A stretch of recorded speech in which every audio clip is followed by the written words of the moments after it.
Call tonight's meeting to order. It will be okay. If you would, please stand and join me in the pledge. I pledge allegiance to the flag of the United States of America and to the republic for which it stands, one nation, under God, indivisible, with liberty and justice for all.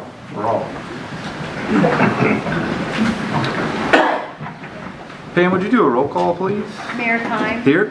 Alderwoman Dobbs. Here. Alderman Fahey. Here. Alderman Donovan. Here. Alderman Huey. Here. Alderman Eidman. Here. Alderman Steiger. Here. Alderman Prince. Here. Alderman Ross. Here. Mayor, we have a quorum. Thank you very much. At this time, I will look for approval of tonight's agenda. Motion to approve. Second. Okay, I have a motion and a second. All in favor? Aye. Any opposed? All right, thank you very much. First up tonight, we have our presentation of our second Mayoral Merit Award. We're honored to have Herb Fallert here to accept that award. Herb, I got a proclamation to read to you. It's quite lengthy. The print's small, so bear with me, okay? All right. Whereas the City of St. Genevieve takes great pride in recognizing individuals whose dedication, service, and leadership strengthen the community and exemplify the highest ideals of civic responsibility. Local son Herb Fallert has spent much of his life serving St. Genevieve and giving back to his community. Herb served as an accountant and manager for the Missouri Farmers Association for 25 years, from 1957 to 1982, operating the St. Genevieve Co-op from 1967 to 1982. Herb and his wife Norma operated the Phillips Inn in St. Genevieve from 1964 to 1966. The Hotel St. Genevieve and the Cafe St. Genevieve in the heart of historic downtown from 1983 to 1991, and Audubon's from 2016 to 2024. Herb and Norma owned and operated the Show Me Shop from 1998 to 2010, and were recognized with the St. Genevieve Chamber of Commerce Small Business of the Year Award in 2010. Herb served as state representative for St. Genevieve and Perry counties for 12 years from 1982 to 1994. Herb was a tourism leader in the state of Missouri and sponsored the 1991 legislation that authorized riverboat casinos, creating substantial new public revenues, and sponsored the 1993 legislation that increased the state's tourism budget to allow for equitable tourism and promotion around the state. Herb was elected to the Missouri Tourism Hall of Fame in 2007. Herb was chairman of the House Tourism, Recreational, and Cultural Affairs Committee from 1989 to 1994, deputy director of the Missouri Division of Tourism from 1997 to 1999, and Missouri's representative on the National Conference of Travel and Tourism in Washington, D.C. Herb worked with the National Federation of Historic Preservation based in Washington and Chicago after the 1993 flood to survey and study the needs of the St. Genevieve Historic District and secured state grants for repair and restoration. Herb served on the Missouri River Parkway Commission, advocating for the building of the Great River Road, and served on the Mississippi River Country USA's mission to Japan to encourage international travel to the Mississippi River Basin following the 1993 flood. Herb also supported legislation for, advocated for, and ultimately helped establish the Missouri Arts Council Trust Fund, which generates funding for Missouri arts programs across the state. Herb received the first ever Missouri Trailblazer Award, as well as the Missouri Citizens for the Arts Advocacy Award in 1994, and also received the Mississippi River Parkway Commission Outstanding Achievement Award in 1996.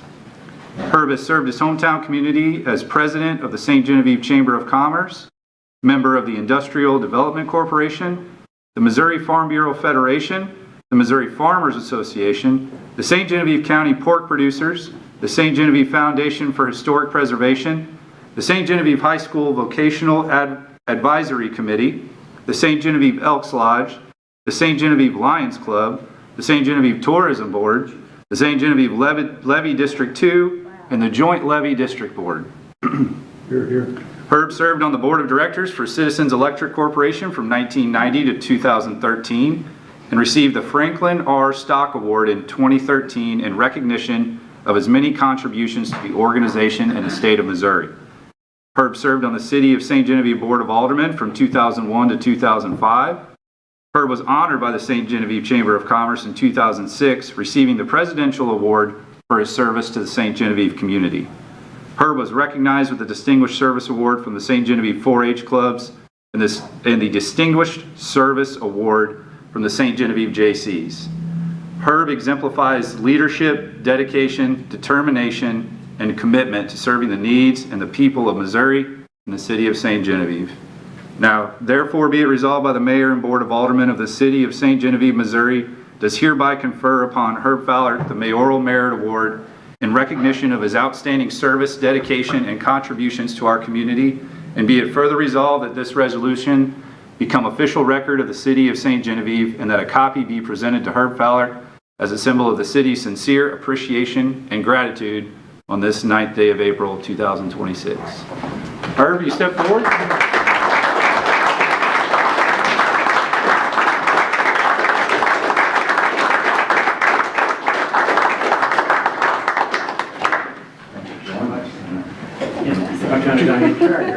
Gents, could you look over here, gents? Herb, Mayor, look right over here, guys. Yeah, very good. Very good. Thank you.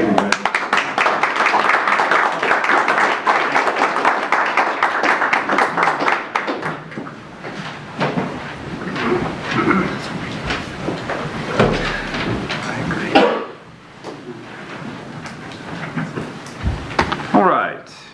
We do have a personal appearance tonight. We have Chief Steiger with the St. Genevieve Fire District here to give a quarterly report. Good evening, everyone. I'm here to help keep my promise of trying to keep you guys up to speed on what's going on with the district. I have been going to the department head meetings when I'm available, keeping in touch, and I've also been down to City Hall talking to the building department. As a matter of fact, I came down today and signed off on a special use, so trying to keep that relationship between the city and the district going. So far this year, we are at 67 calls, which is down 14 from last year. As far as personnel, I have one open slot, so we have 28 of the 29 slots filled right now. We have 2 people currently in firefighter 1 and 2, and when they complete that class in April, 23 of our 28 people will be state certified firefighters.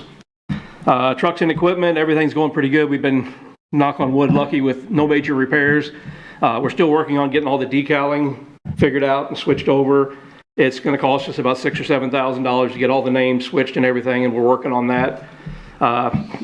Had new license plates made so we can have the right numbers on the trucks, and they came in and they were wrong. So I sent them back, and I got another set today, and guess what? They're wrong again. So we're working on things. Building, to keep our promise with some of the money that you guys gave us to get started, we did fix the concrete sidewalks around the firehouse this month, so all our sidewalks are up to speed like they should be. The radio upgrades, we've been talking about that for several months. Right now they're scheduled to go through and start the switch over around the 11th of May. They're doing the radio testing now, making sure that they got all the connections and everything. We're in the process of getting everything programmed now. When they go to the switch over, EMS, PD, and Sheriff are going to go to what they call digital. The fire department is going to stay analog for a while. When we go digital, a lot of our radios, because they're older, will not work. But we have some donations that are being worked on from other county departments where I used to work at. It's going to probably donate 15 of them to us. So we're working on getting all that through donations. Haven't been able to write any grants, which is kind of unusual for me. A lot of the grants that we were writing require an audit, and obviously because we're so new, we don't have an audit to base that on. One other donation that we're working on, the place I used to be employed at has a live burn trailer. It's a tractor trailer set up to do actual live fire burns in, and they're going to be building a training facility, and they are probably going to be donating that trailer to us, so we'll be able to do live fire trainings here. Trailer's about 20 years old, needs some work, but we can handle that out of our budget. And when they bought that trailer, that was a $250,000 trailer. So to buy it now, it's probably $500,000 or more, and we'll be getting it donated the way it sounds.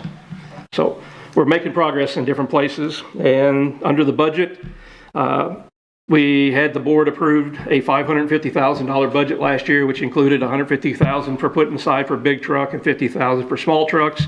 Also, it included hiring me full-time. I'm out there 40 hours a week now, unless I'm running errands or getting supplies.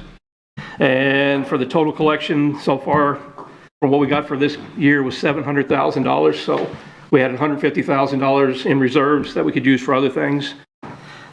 Future goals, like I've said before, is eventually we'd like to get to the point where we actually hire another firefighter or two, but we'll have to see how things go, and all that is obviously at the board's discretion, whatever they think is appropriate. I'd be open to any questions. Then if not, I'm going to ask the board's assistance in something. I'm going to pass these around. We're having an issue at our local tree limb dump. And I make packets up for each one of you. Almost walk right by you. And in these packets, I've got the dates of all of our responses down there. We have responded 23 times to that limb dump since it's been opened, as both the city fire department and as the fire district.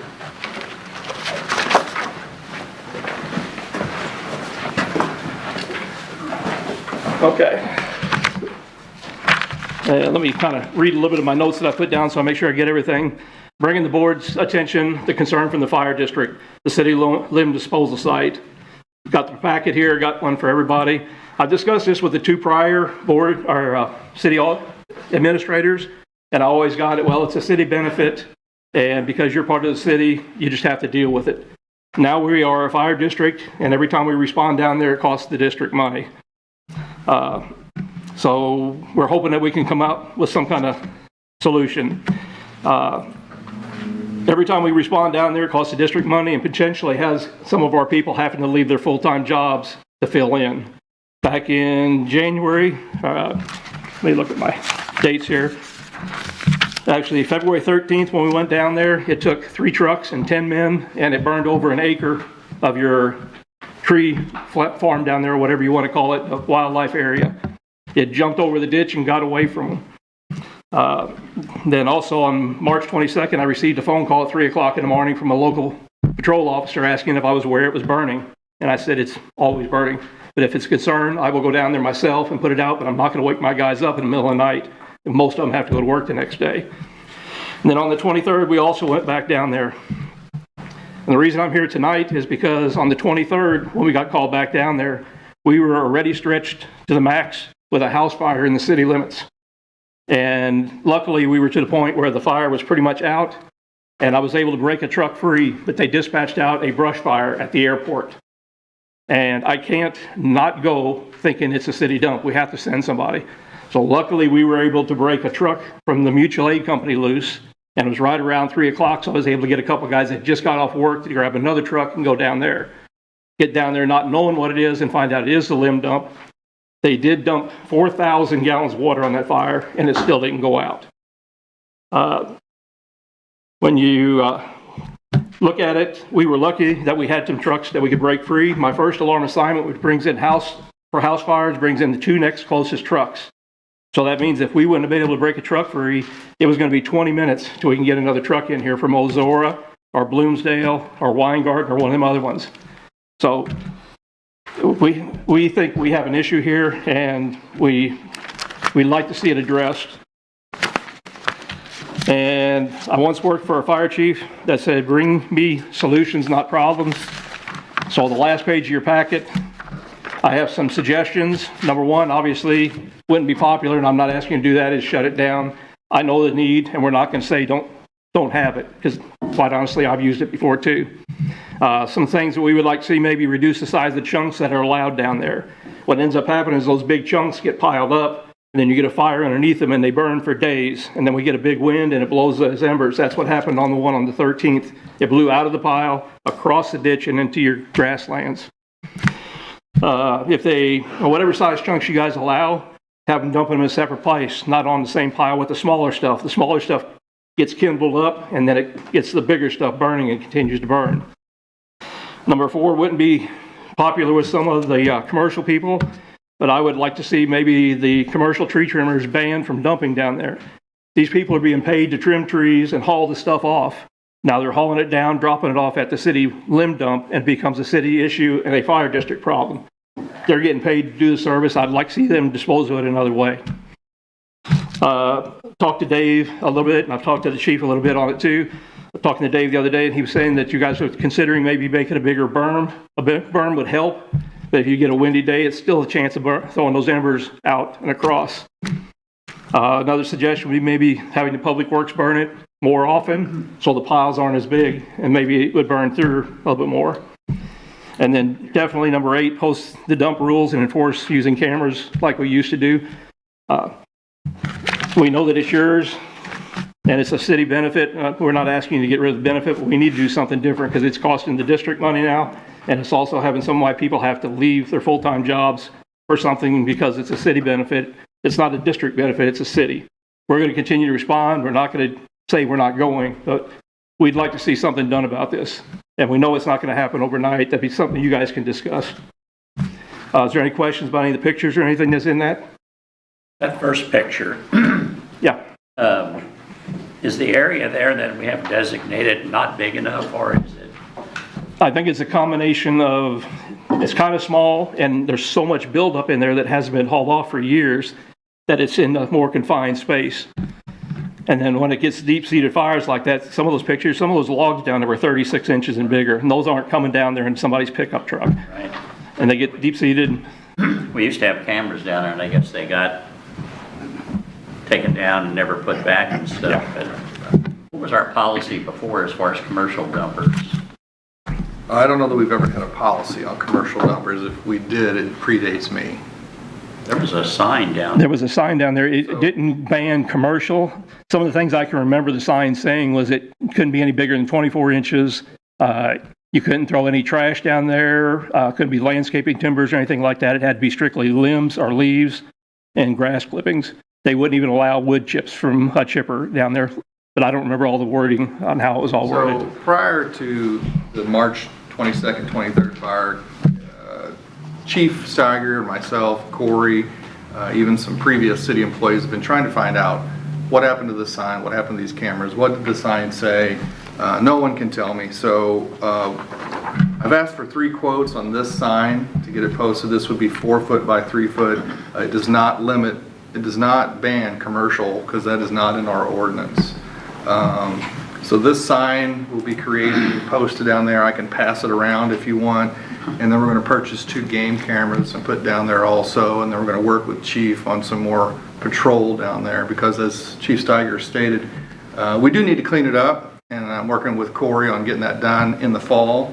But the problem isn't really the burn site, in my opinion. And everyone that I've talked to appreciates that service and being able to take advantage of it. The problem is trash, tree trunks, 20-inch limbs, and so on and so forth, that when we light the fire, just continue to burn and burn and burn and burn. And then we get a windy day, and you get what happened on the 22nd or 23rd. So we had been in the process of kind of tackling this issue, and once we get the sign posted down there, more patrol, game cameras, you know, unfortunately may have to issue a few citations. I think we'll see better care taken of the dump site. We're not trying to be ungrateful, but we need something done because it's costing us money and it takes people away from their job because of that. It's not a district benefit, it's a city. We want to work with you. Yeah. But these fires that are happening, they're not remnants or leftover from official city burning down there. That's people lighting it on fire themselves, isn't it? I think it's a combination of the two. Yeah, I think sometimes we go down there, and Kenny, please help me if you have anything to add, but if you haven't been down there, we're down there every day. Right now, that place fills up every day, and so we have to push it. That stirs it up, the embers come up, and then if you get a windy day, and I think if you go back to March 22nd, it was a very windy day, the embers will blow across the field. Yeah, one of the things also that Corey and I have talked about, I don't think he's sitting back there anywhere, is once we get it cleaned up this fall, whether that be October or November, we'll take some millings. We have 24 dump truck loads of asphalt millings from this past summer and create a new berm, and that should help a lot of it. Could they still potentially blow? Absolutely, but I think it'll be a big help. When you talk about commercial dumping down there, what are you I mean, are you talking about a commercial tree trimmer Yeah, that- dumping stuff they've cut in town here? Yeah. I know in the past, they've caught some people down there that were Yeah. bringing it in from outside areas. That's a whole different ballgame, but I mean, if these people are getting paid to dispose of this, why should it be the city's issue to let them do it for nothing? And they're just gonna tack it on to the homeowner's fee that they're charging, you know, because if we start charging commercial people, and I'm not saying not to do that, but if we start charging commercial people to dump their city residents' yard waste down there, they're gonna tack it onto the bill to the city residents, so they're not gonna absorb that cost. Not that we If shouldn't. you've ever had that charge- done, they're already doing that. They're already charging the people all Well, the stuff yes, off. they are and they're not, you know, right? I mean, now that they're gonna get another fee, they're gonna, if they're charging $300 now, they're gonna charge $400 if they're gonna get hit a bill with it. Now, I'm not saying we shouldn't do it, Yeah, but they are I gonna think- raise their rates. Yeah, I think that's an assumption, but I don't, We can certainly work session this if you want. I just wanted to Yeah. add that we are trying to tackle the problem. Yeah, we're not as a district saying you gotta solve something tonight, but we need to bring it to your attention, because like I said, it's costing the district money, it's having my guys have to leave their jobs. And we wanna be a good neighbor, and with me being a 40-hour a week guy now, if the city wants to burn it and they want me to bring a truck and sit there and watch it with them, I'd be more than happy to do it. So we wanna do our part too, but we need to work together and do something about this. Would you attend a work session with us in the near future? Yeah. Just give me a call, I'll be there. Okay. We wanna keep working together, so, yeah. Any other questions? Okay, thank you. Thank you, Chief. Thanks, Kenny. Next up tonight, we have our city administrator's report.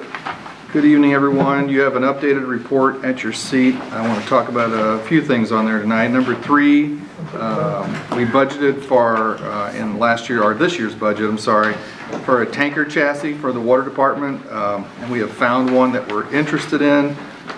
Probably something similar to this was sitting at your seat tonight.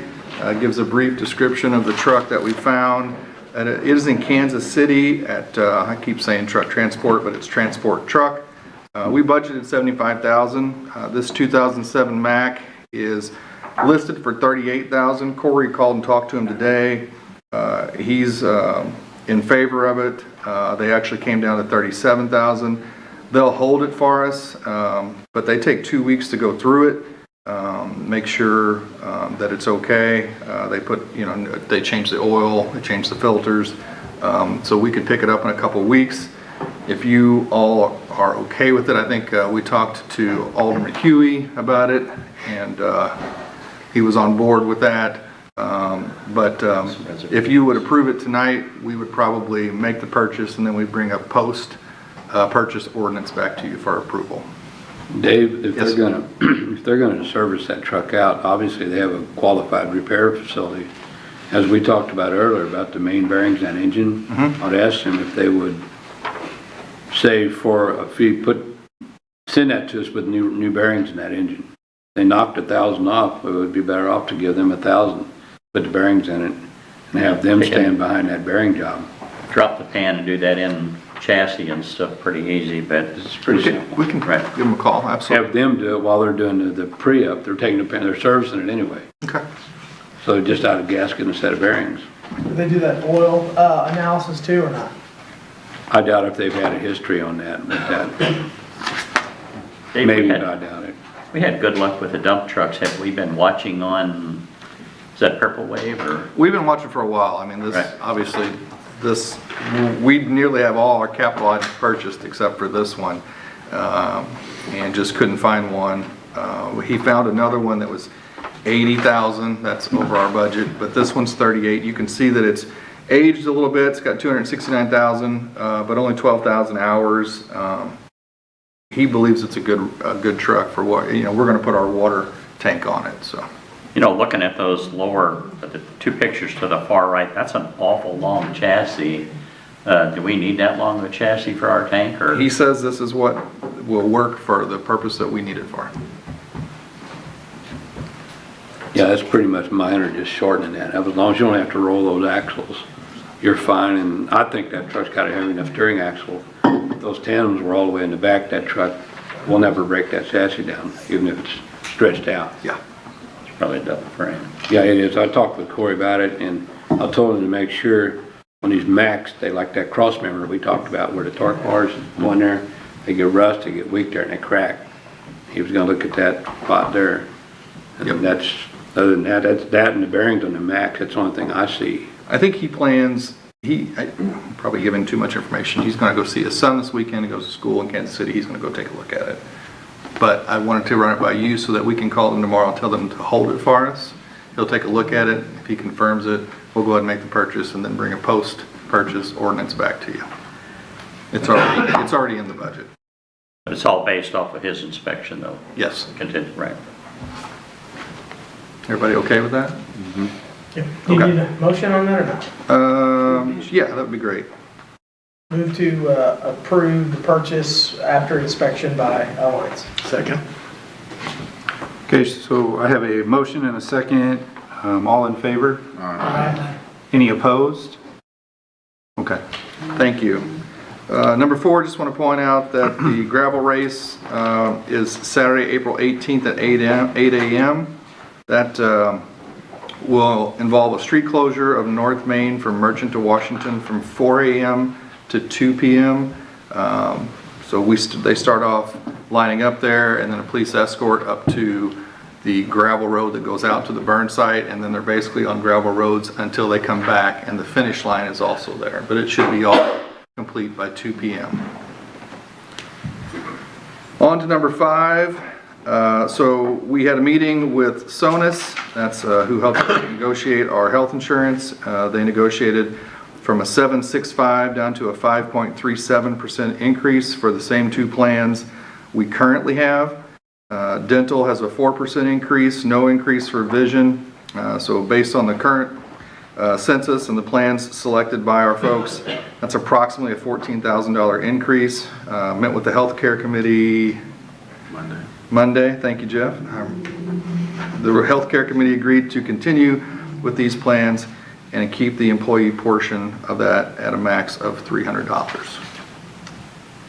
Any questions on the selection of the healthcare for next year?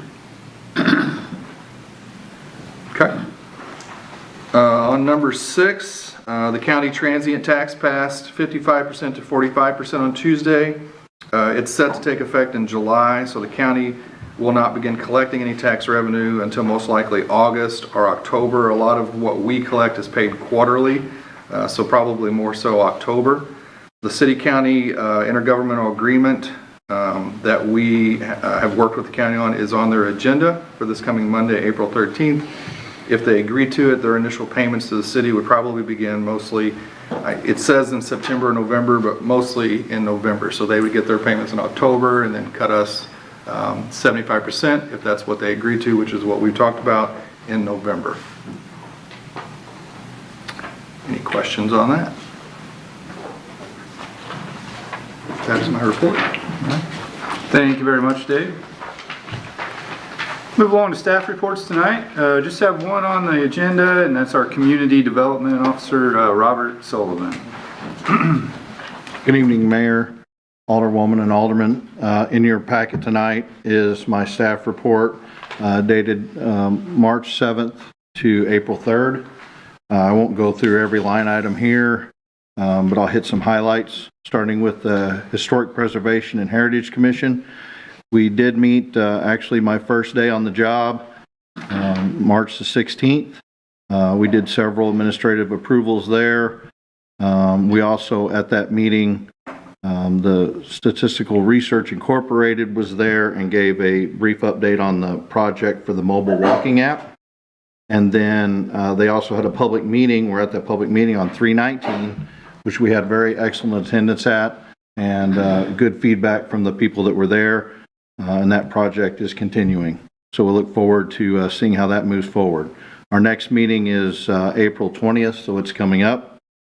We're going to have several administrative approvals again and maybe a couple of cases for them to review and make decisions on. From the building department code enforcement side of things, it's that time of year. You're probably going to hear me say that 3 or 4 times in this. Things are increasing. This time of year, people are building things, so the building inspections and permits are going to go up. That's good. Good for our community. More occupancy inspections are being done, so that means more people are moving into our community. Comprehensive plan meeting, we held that on the 25th of March. We had a general discussion of land use items, which includes everything from future development and annexation, just a general discussion topics. That committee is going to meet again here in April, probably late April. Planning and zoning, had no meeting in April. I wasn't here for the meeting in March, so that's not listed there. Our next scheduled meeting is the 7th of May.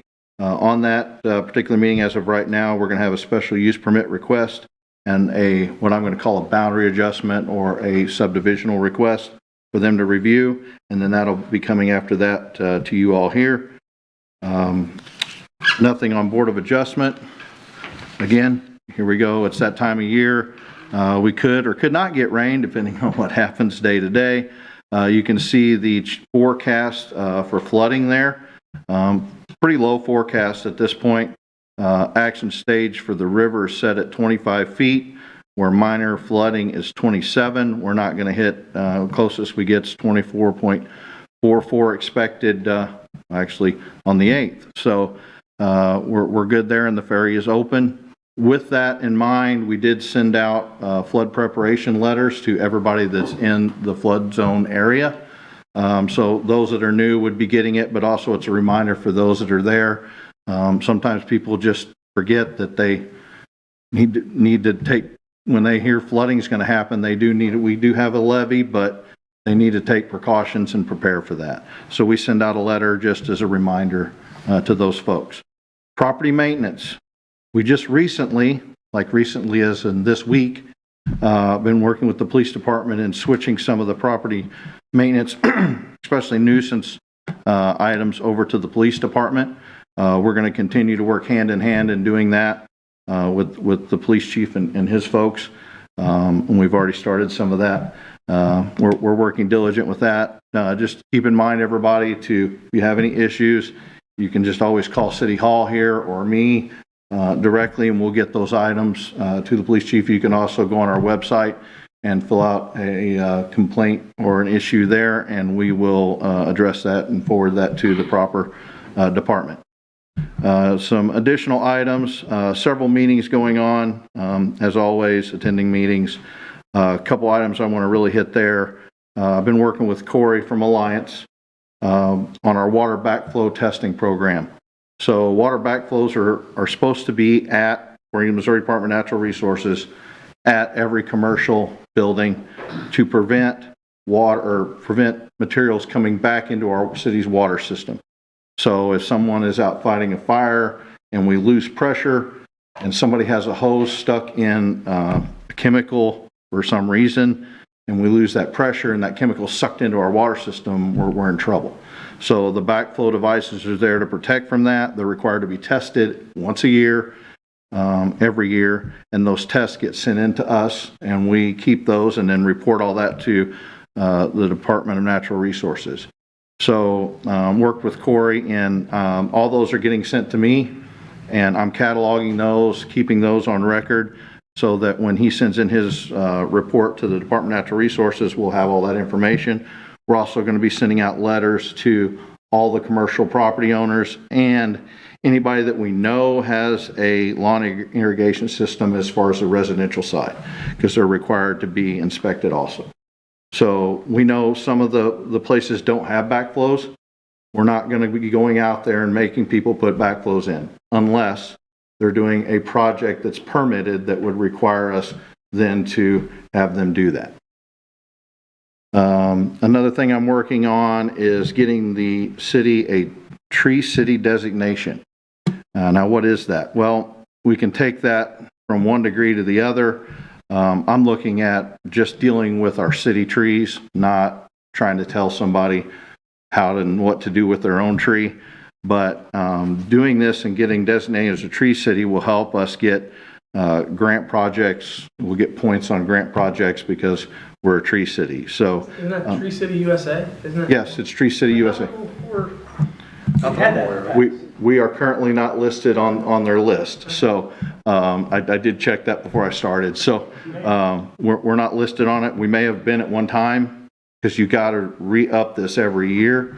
So that may be an issue that has happened. I think we were on the deforestation list, Oh, wrong list. gotcha. So we get to that and we're going to form a committee. It's pretty easy to get there. We're doing a lot of the things already. We just have to document that we're doing that. So we get to that point. That'll be a good honor for the city. Anything else? Anybody has any questions for me? I'll be glad to answer. Maybe at your next report, can you go over the new changes to nuisance and property maintenance procedures, how we're having our police department do a little bit more on that? Can you maybe just, so the residents kind of know what the changes are going to be, maybe in this next couple weeks as you guys work this out and how it's going to look? 100%. Yep. Robert, since I worked with you last many years ago and stuff like that, how experienced are you as far as project inspections and ongoing projects and stuff, paving, street overlays, those type of things? I mean, So just in general, as far as development type areas, well, I've done several full developments. That includes everything from all the infrastructure, like you said, streets, water, sewer, stormwater. I'm a certified floodplain manager, and that deals with stormwater as well. I've done inspections I'm LPA certified, so I've been the guy out there in the hard hat, standing there all day, doing inspections for when they're laying the pipe, bringing in rock, doing all those kinds of aspects.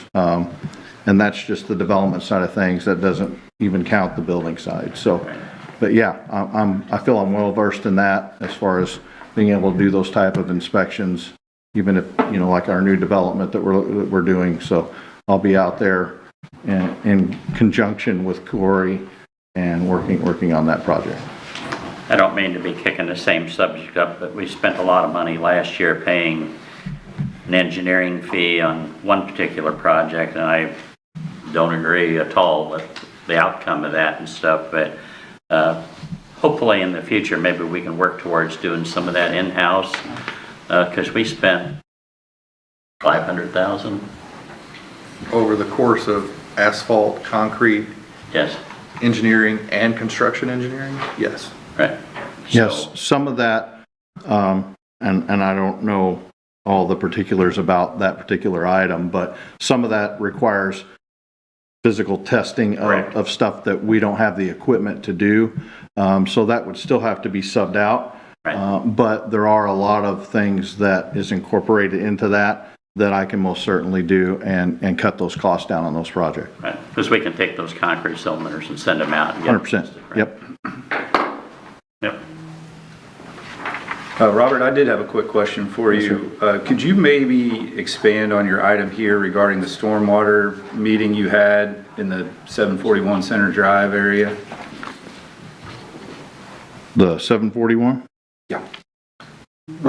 We met with MoDOT. Oh, yeah, okay, yeah. Issue there? Yeah, so if any of you had seen us, seen MoDOT's guys out there and ladies, so they're around the Butterfield development and the funeral home there, Bosler Funeral Home. There was probably, Dave, what do you say, maybe 12 of those folks? A dozen, yeah. Yeah, so there's probably 12 of those folks out there in high-vis gear, and people are probably wondering what in the world's going on because they're out there walking in the field looking at stuff. Dave and I went down there and met with them. So what they're looking at is the water getting into one of the properties there and going up into their property, into their building, and they're going to be doing work there on the highway area. So they're trying to determine what they may need to do on their side to maybe help alleviate some of that problem. So we met them down there, and then I came back to the office and pulled plans that we had on both of those developments to try and save them time on calculations on stormwater controls. So we did find some things that that probably do need to be addressed. Some we can't really do anything about at this point, as far as controlling that collection of stormwater. Other things we can do, and we're going to have the folks do, and it's kind of brought up something that we need to go throughout town, and Dave's going to help me with that because I don't know where all the detention basins are in the community, but we've got some that are silted up. So when it gets silted up, the water goes up above and out, and it's going to go where it wants to go. And unfortunately, that means it's going to not be released slowly like it's supposed to be. It's going to go into somebody's building. So that's kind of why we were there. We're to assist them and on what they need. And we've gotten that to them so they can do their analysis, and they're going to get back to me whenever they come up with the solution there. Was there any discussion about the culvert that goes underneath Center Drive right there? Not really. Okay. To us at that point, but I know they were looking at that because that's some of the. That's a pain point, right? Yeah, It makes 290-degree makes a hard turn there, yeah. And so that's what they were kind of looking at to be able to gauge how much water is actually going to be coming into there. Mm-hmm. And all of those calculations for those two developments will help them determine that. Great. Yep, I don't know how, if you've ever been out there when that happens, that culvert pipe is the problem. It's simply not big enough. Yeah. And the turn slows water Two down. turns, it just backs up so badly there. And I just think that there's more water going quicker to that area than what there was anticipated to be. And I'm guessing that's what their report's going to come back to us as. But until we see that. To their attention though many times and stuff. Yep. I just hope they don't kick the can down the road and say it's not the culvert box there and stuff. No, I think they know that there's some issue there. It's just, what are they going to have to do to address that? And that's why they need to know how much water is going to really be coming there through the hydraulic measurement that they'll do, so.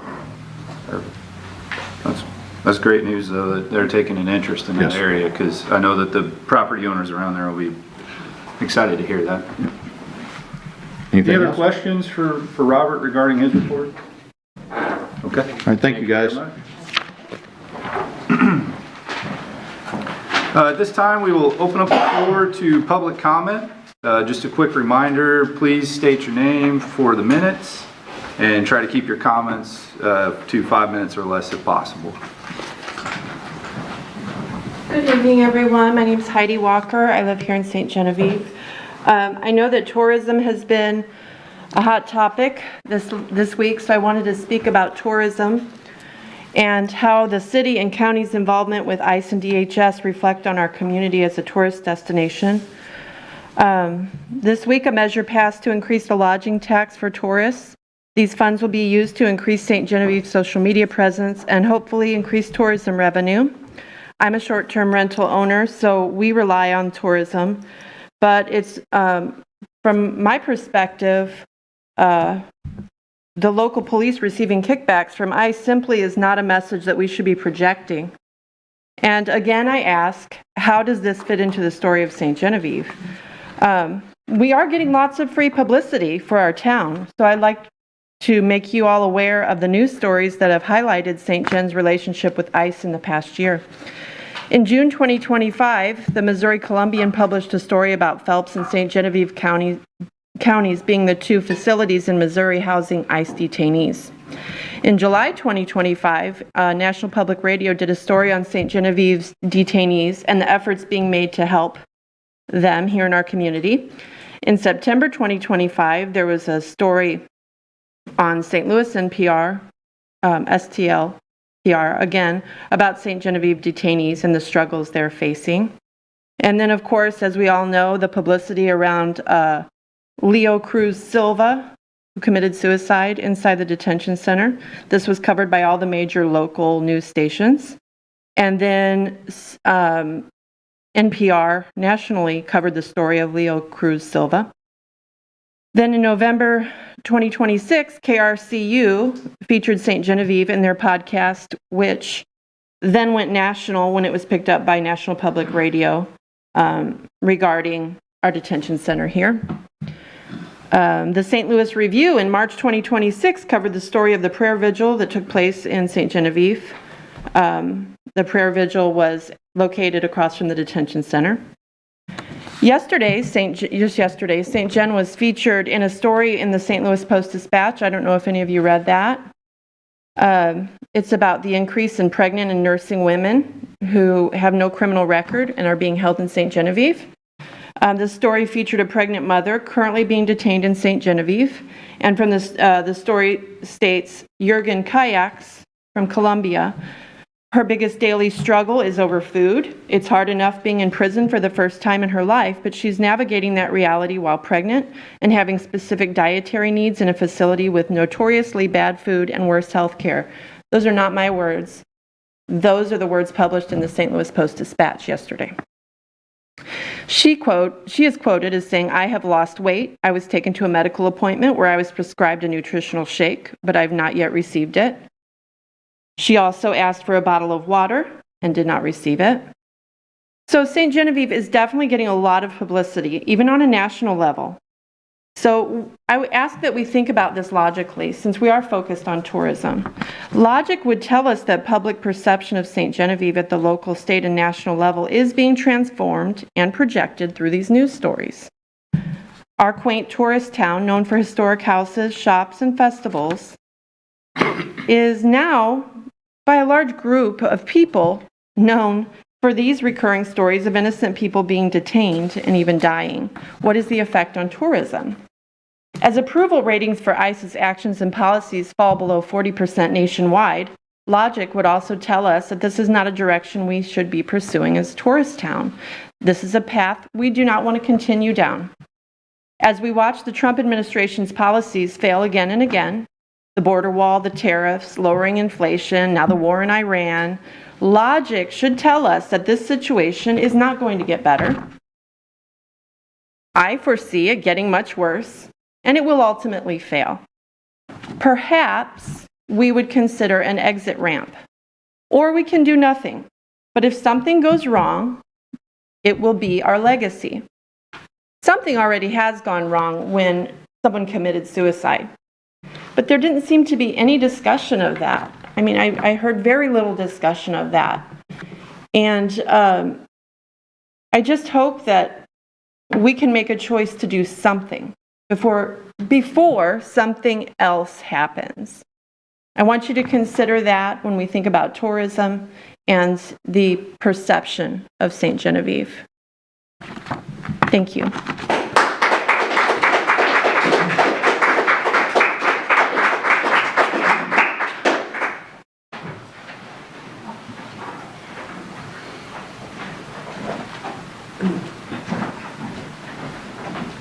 Hello, I am Ginger Ullman.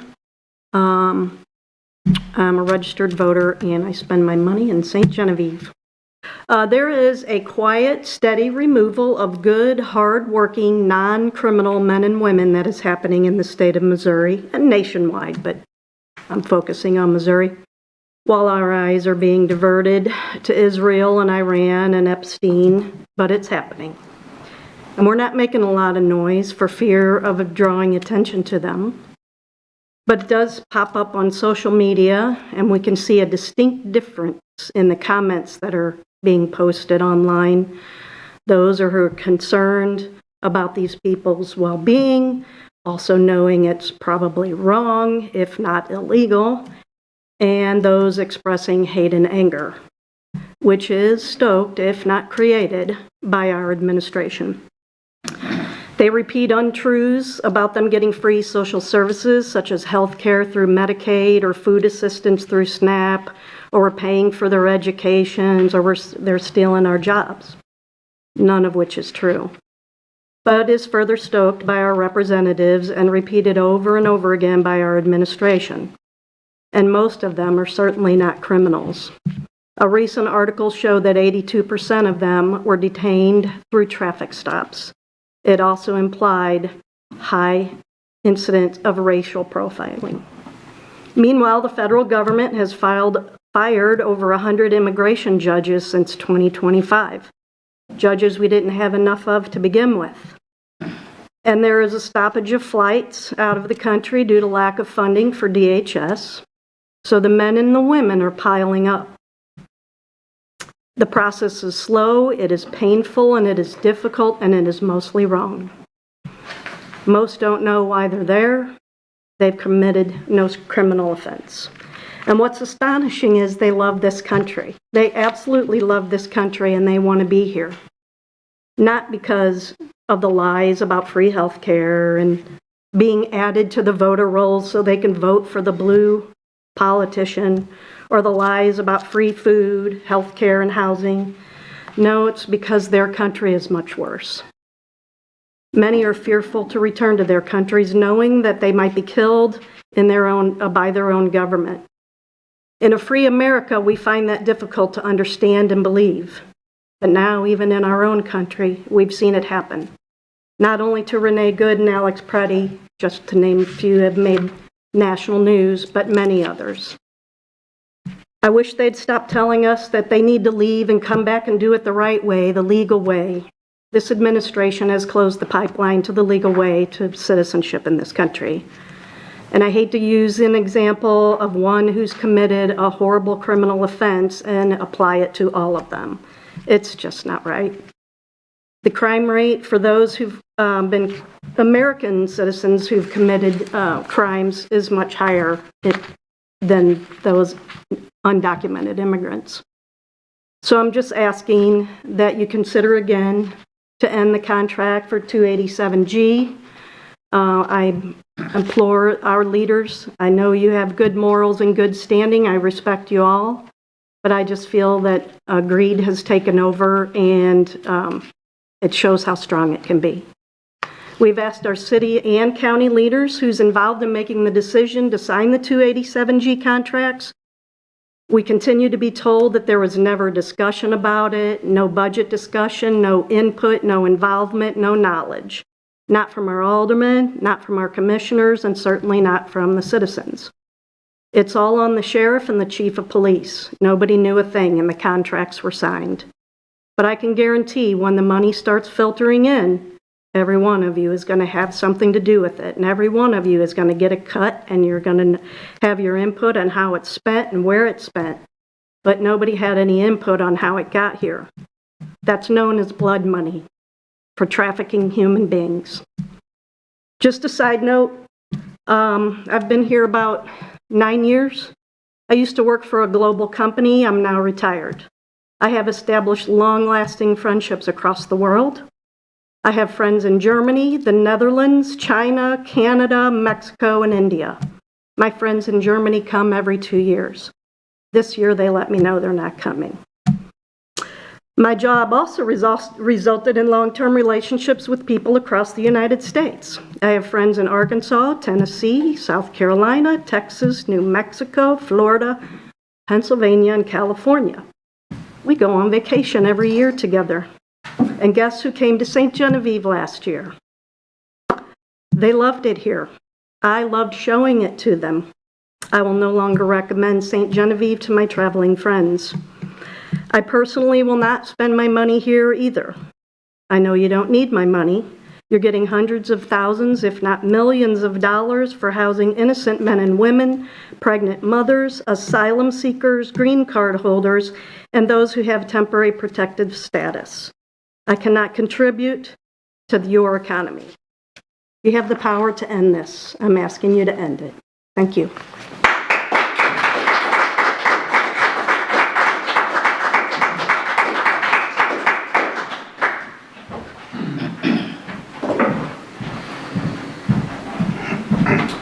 Good evening. Thank you to everybody here tonight. My name's Asa Lemons, and I'm a tax-paying resident of St. Genevieve. I'm again deeply disappointed to see that the 287G contract was not on today's agenda. So I'm here once again to respectfully implore our Board of Aldermen to rescind the 287G contract immediately. I talk a lot up here about various concepts regarding the effect of this contract. I touched on the jarring lack of transparency towards the citizens of St. Gen, the, in my opinion, blatant unconstitutionality of the utilization of administrative warrants in lieu of judicial warrants to identify people, the heinous alleged human rights violations ICE perpetuates on a day-to-day basis, and how you don't have to oppose the base concept of immigration enforcement to oppose ICE's behavior and practices, and our voluntary collaboration with them despite this fact. But today, let's switch it up a bit. Let's talk instead about how this 287G contract affects people living in St. Genevieve as we speak. first, let me lay some groundwork to talk about these people. As delineated by federal law, you can be an undocumented immigrant in the United States and be following the legal processes towards citizenship or maintaining a green card. There are work visas, asylum seekers, spouses of citizens, special pathways for victims of certain crimes, and a few more in a very complicated system that takes a tremendous amount of time to do research on. These legal pathways have existed for ages with reliability and consistency for those doing it the right way. That was, of course, up until ICE started literally picking people up outside courthouses for their scheduled appearances before a judge, but I digress. What I mean to say is, most of these undocumented immigrants pay taxes and work jobs to make money for their families just as we do. Oftentimes jobs much more grueling or unsavory than anything we'd yearn to do. And if it even needed to be said at this point, numerous peer-reviewed studies have found that undocumented immigrants statistically commit fewer crimes than citizens, and that's an empirical fact of reality. Now that the groundwork has been laid out, let's talk about the undocumented immigrants and human beings living in the city of St. Genevieve. As it stands right now, in practicality, it is reasonable to assume that as an undocumented immigrant residing in St. Genevieve that has either witnessed or been victim of a crime, thanks to the 287G contract now, they can no longer safely and assuredly report and give statements for a crime, whether that be assault, harassment, stalking, domestic violence, robbery, sexual assault, or even a witness to a murder, or any other crime to our city police department without potentially risking detention by ICE. I make this statement even acknowledging the fact that there are no per-person incentive structures built into the specific contract that the city signed.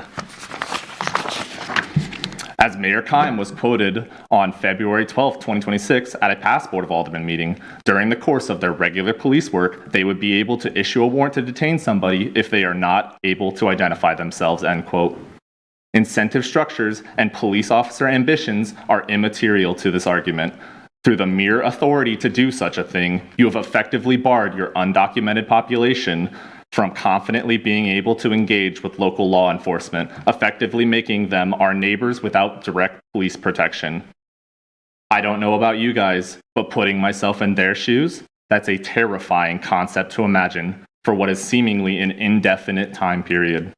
This risk of hypothetical detention for ICE oftentimes will lead to being stripped from their family for months upon months of indefinite holding, oftentimes without any criminal charges, and at any point they can be transferred on a whim to any ICE detention facility around the nation, numerous of whom are under endless lawsuits of abuse, neglect, procedural violations, and unsafe conditions despite the millions of dollars the municipalities rake in off their indefinite detention. And in the end, these immigrants are soon to be deported from the home in which many of them have worked and raised families here for years or even decades, and for some, most of their entire adult lives. This speech has been an appeal to our humanity because I don't know what further beyond that there is to appeal to. I again respectfully request that the Board of Aldermen vote to rescind the 287G contract immediately. Thank you.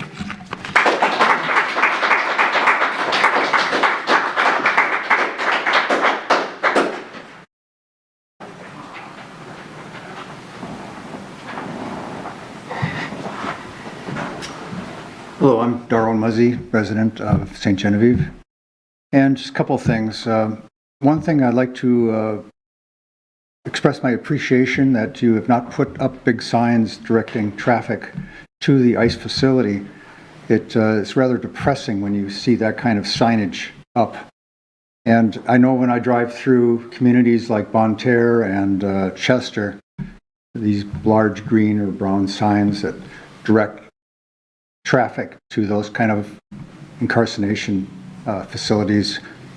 It's a very depressing feeling, and I'm glad that we don't have that depressing signage in our community. We have our little secret kind of hidden off to the corner. You just have to know the directions to how to get there. But it's another thing, aggressing type of people that we are locking up. A few months ago, we rented a car in Minneapolis, and the attendant who was in the rental agency, he was Somalian, struck up a conversation with him. mention that our son is in the military. And he took his foot and he put it up on the desk, and he had his Army boots on from when he served in the Iraq War. He enlisted. His father immigrated with his family many years ago, and this young man enlisted in the Iraq War to serve our country. And I don't know what his political or what his citizenship standing is at this time, or was, but he felt proud to pay back our country, for him to have the ability to live in our country. And to me, that really, it was a very inspiring, this young man. Many of us have grandkids and children who are not going to be in the military because it's a stupid thing to do, right? Isn't that what our leaders are telling people on the side? But my son is serving, and that young man served, and we're proud of them. And this facility, I think, does not help that kind of inspiration from our people from all different countries. Thank you.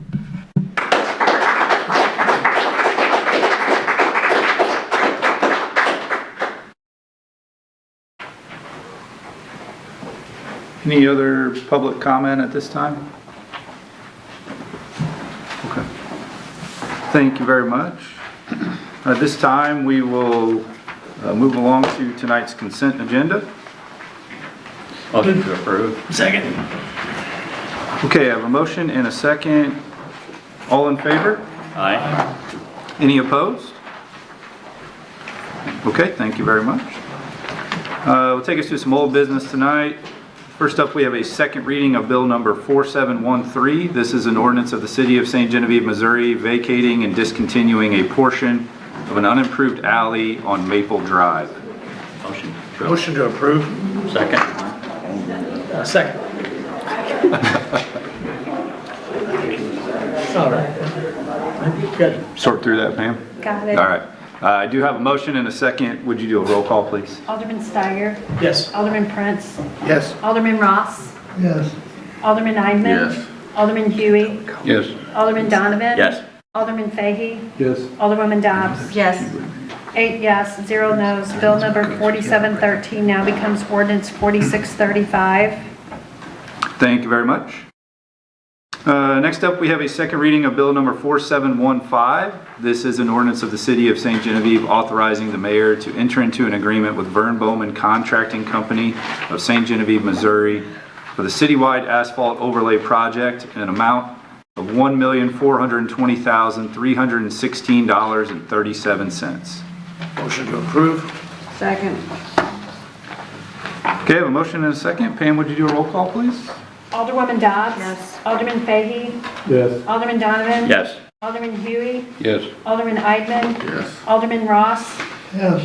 Alderman Prince. Yes. Alderman Steiger. Yes. 8 yes, 0 no's. Bill number 4715 now becomes ordinance 4636. Thank you very much. Next up is the second reading of Bill number 4716. This is an ordinance of the City of St. Genevieve authorizing the mayor to enter into an agreement with Jokers Incorporated of St. Genevieve, Missouri for the concrete street and water line improvements project in an amount of $795,666.35. Motion to approve. Second. Okay, I have a motion and a second. Pam, would you do a roll call, please? Alderman Huey. Yes. Alderman Eidman. Yes. Alderman Ross. Yes. Alderman Prince. Yes. Alderman Steiger. Yes. Alderman Donovan. Yes. Alderman Fahey. Yes. Alderwoman Dobbs. Yes.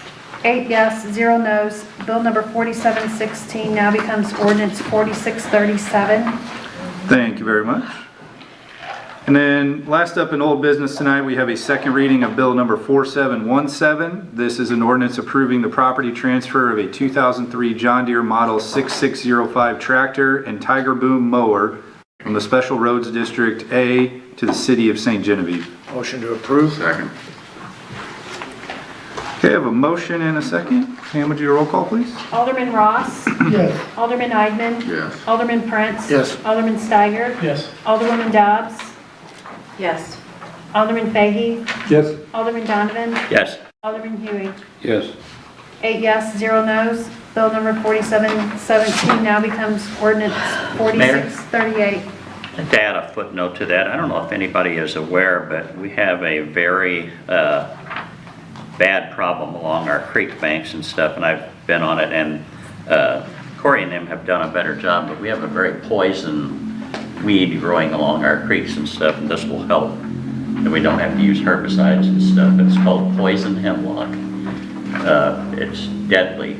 But anyhow, and it's all over the state, in a lot of areas and stuff, but I really hope they concentrate use of this, along those creeks and stuff to get rid of that problem.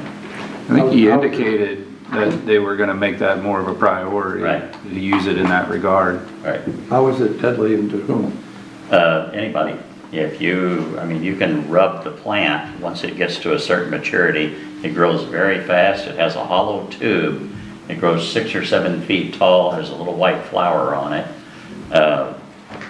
You have to consume it, but you can actually, just by touching the plant, there could be some pretty bad reactions to it. And it's all out to Creek Road. It's everywhere. I want to see it, there's a lot of it. Yeah. Dave? Yes, sir. Were you able to find out when we started that amount of 25,000? Yes, sir. 2013, and I have spoken with Don't one of pull the it up, special take it. road.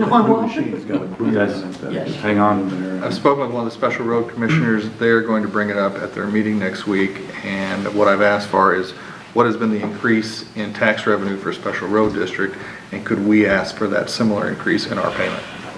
Great, thank you. You're welcome. Hey, thank you. Okay. Thank you for that footnote, Alderman Donovan. Thank you for that, Alderman Steiger. And then moving on to some new business tonight. We just have one item. This is a first reading of bill number 4718.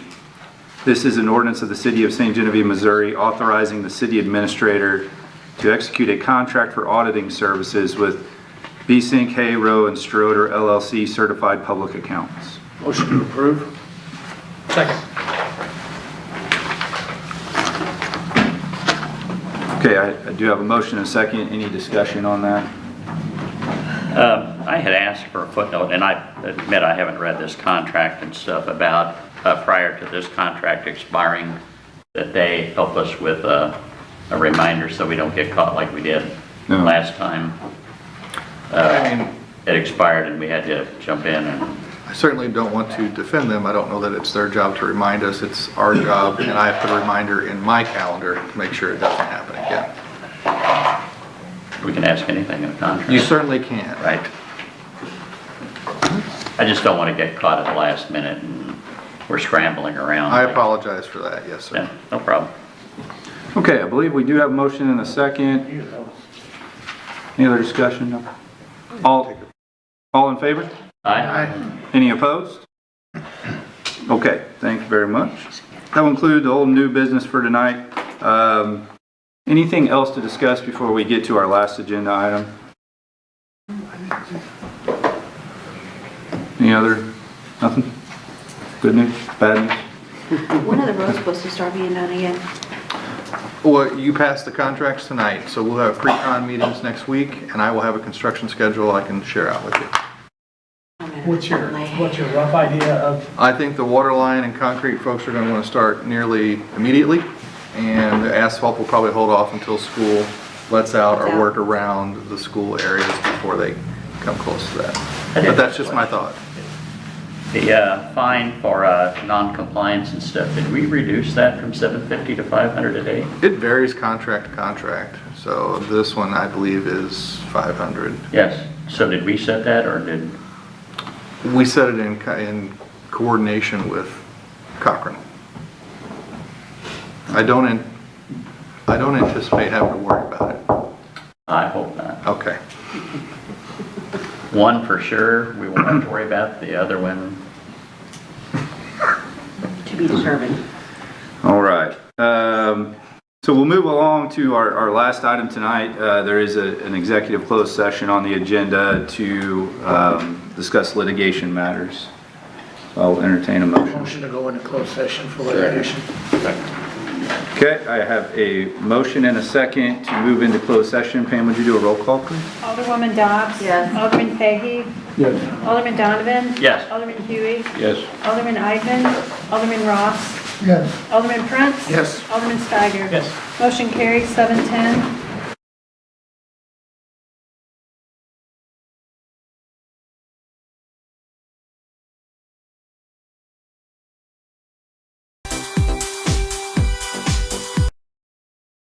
Any other matters to discuss at this time? Nope, if not, then we will adjourn. Thank you all. See you, Mark.